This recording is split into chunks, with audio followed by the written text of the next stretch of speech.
ये hybrid rice की पनीरी जो है ये काश्त की है। इसको टनल के अंदर काश्त किया है और टनल के मुकम्मल जो है उसको कवर किया गया था और ये पूरा प्लाट जो है ये टनल का काश्त किया हुआ है। औज़ुबिल्लाहिमिनश्शैतानिर्रजीम, बिस्मिल्लाहिर्रहमानिर्रहीम। इंतहाई मोहतरम काश्तकार भाइयों, जदीद ज़राअत और पाकिस्तान की एग्रीकल्चर में जो नई तब्दीलियाँ आ रही हैं उस हवाले से एक नए एपिसोड के साथ अजीज़ भुट्टा आपकी खिदमत में हाज़िर है। आज हम विहाड़ी के नज़दीक मलिक आसफ़ अवान साहब का एक फील्ड है, इसमें मौजूद हैं। मलिक साहब इस इलाके के प्रोग्रेसिव ग्रोवर हैं, यानी वो ग्रोवर जिनसे दूसरे फार्मर आकर सीखते हैं। अपनी ज़ात में मैं समझता हूँ कि विहाड़ी में बहुत बड़ा इनका एक नाम है मलिक साहब का, और इन्होंने यहाँ पर एक बहुत अच्छा एक्सपीरियंस किया है कि पाकिस्तान में एक ट्रेंड चला हुआ है कि हाइब्रिड की या दूसरे राइस की दो फसलें ली जाएं। जितने पाकिस्तान में ठेके बढ़ रहे हैं ज़मीन के और अखराजात बढ़ रहे हैं, खाद के अखराजात कंट्रोल नहीं हो रहे हैं और बिजली और डीज़ल का जो खर्चा चल रहा है, 3 फसलों के बगैर गुजारा भी अब नहीं है। तो 3 फसलें कैसे ली जा सकती हैं, उसमें काश्तकार जो है वो कोशिश कर रहे हैं कि राइस की 2 फसलें लें, हाइब्रिड राइस की। तो यहाँ पर 4 फरवरी को मलिक आसफ़ साहब ने ये राइस की जो है ये हाइब्रिड राइस की पनीरी जो है ये काश्त की है। ये आप देख सकते हैं कि 4 फरवरी, आज मेरे ख्याल में 23 तारीख हो गई है।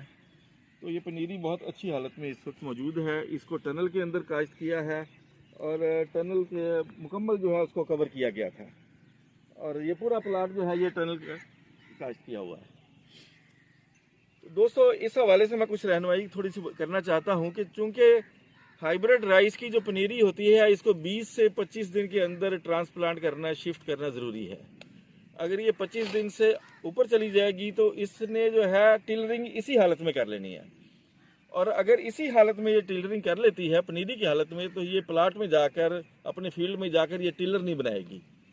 तो लेकिन क्या हो सकता है कि 25 दिन तक तो इसका हाइट ही नहीं बनेगी। तो उसके लिए मैं कहूँगा कि इसके ऊपर एनपीके का, एक अच्छे एनपीके का स्प्रे ज़रूर करें। 18-18-18 तारा के पास, तारा ग्रीन के नाम से है, हर एक के पास अलग-अलग होता है, लेकिन मैं ये कहूँगा कि तारा ग्रीन का जो है 18-18-18 उसका एक स्प्रे इसके ऊपर तारा ग्रीन का ज़रूर करें ताकि इसकी ग्रोथ स्पीड बेहतर हो सके। दूसरे नंबर पर जो ज़रूरी है, इसके ऊपर अभी मुझे नज़र नहीं आ रही जड़ी बूटी, लेकिन जैसे जड़ी बूटी नज़र आएगी तो जड़ी बूटी का स्प्रे भी इसके ऊपर ज़रूर करना चाहिए, पनीरी की हालत में करना चाहिए। जब हम ट्रांसप्लांट करें, शिफ्ट करें, तो खालिस पनीरी को करें, जड़ी बूटी जो है वो ट्रांसप्लांट नहीं होनी चाहिए। और तीसरे नंबर पर जो है भपके का जो है ब्लास्ट का प्रॉब्लम जो है ना जी, वो स्टार्ट में आ सकता है। उसका भी इब्तदाई स्प्रे जो है इसी हालत में करें, इसी स्टेज पर पनीरी की हालत में किया करें। जब भी आप पनीरी लगाएं तो पनीरी की हालत में जो है वो ब्लास्ट का इब्तदाई स्प्रे ज़रूर करें। उसके लिए मैं रिकमेंड करूंगा कि सीमाजोल है तारा ग्रुप के पास, रंबल है, ट्रूवाकोनाजोल और उसमें ज़ाक्सिस्ट्राबिन है, और रंबल में डाइफिनोकोनाजोल और ज़ाक्सिस्ट्राबिन है। ये केमिस्ट्री में इसलिए बताता हूँ कि हर एक आदमी की अपनी अपनी मजबूरी भी होती है बाज़ जगह से प्रोडक्ट लेना, लेकिन तारा की दी बेस्ट है ये चीज़। तो इनका एक स्प्रे भी इसी स्टेज पर हो जाना चाहिए। जो हम जिंक देते हैं ना जी राइस को, चावल को, धान को, ये भी इसकी पहली एप्लीकेशन पनीरी की हालत में देनी चाहिए। उसके बहुत देर पास रात, यानी पौधे पर आखिरी दिन तक उसका रिजल्ट रहता है। यानी जब पनीरी की उम्र 15 से 20 दिन के दरमियान में हो तो उसको ज़रूर जो है ये लाजमी जिंक देनी चाहिए। तो सबसे अहम चीज़ जो है वो ये है कि 25 दिन से इसको ऊपर ना जाने दें। जब भी हाइब्रिड राइस की पनीरी काश्त करें, हाइब्रिड से मुराद ये है कि अगर हम दूसरा राइस जो है, कोर्स राइस कोई भी वैरायटी है, वो कोई भी काश्त करेंगे तो उसकी पनीरी जो है 25 दिन से ऊपर ना जाने दें। और जब हमारे पास बासमती की कोई वैरायटी हो तो वो 30 दिन से ऊपर नहीं जानी चाहिए, वरना अपना नुकसान हो जाएगा। एक एक दिन के हिसाब से नुकसान होना शुरू हो जाता है। मलिक साहब, इस हवाले से आप कुछ कहना चाहेंगे? मलिक आसफ़ साहब, भुट्टा साहब, आपकी इधर मुँह करके इधर। तो आप तशरीफ़ लाए, मैं आपका शुक्रगुजार हूँ। और ये अच्छा एक्सपीरियंस है, इसमें 2 फसलें आप ले सकते हैं। तो ये अब मार्च के शुरू में हम इसको कन्वर्ट कर देंगे, फिर उसके बाद ये दूसरी फसल फिर हम 1509 लगा लेंगे, उसके ऊपर फिर तीसरी क्रॉप आ जाएगी। तो बहुत शुक्रिया जी। हमारे साथ उमैर सैफ साहब तारा ग्रुप के टेरिटरी मैनेजर हैं, माशाल्लाह नए आदमी, अभी MSc करके आए हैं, यहाँ पर TTM के तौर पर भी काम किया हुआ है और बड़ी वर्किंग करते हैं।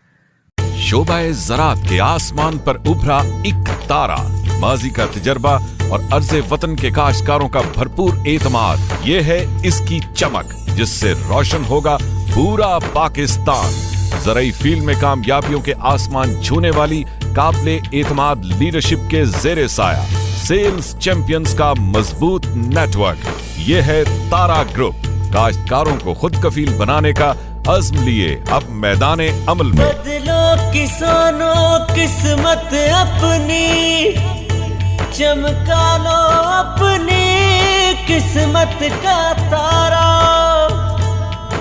आया है खुशहाली बनकर किसान की खुशियों का कहवारा। तारा तारा ये तारा, ये तारा तारा ये तारा, रोशन सुबह का ये इशारा।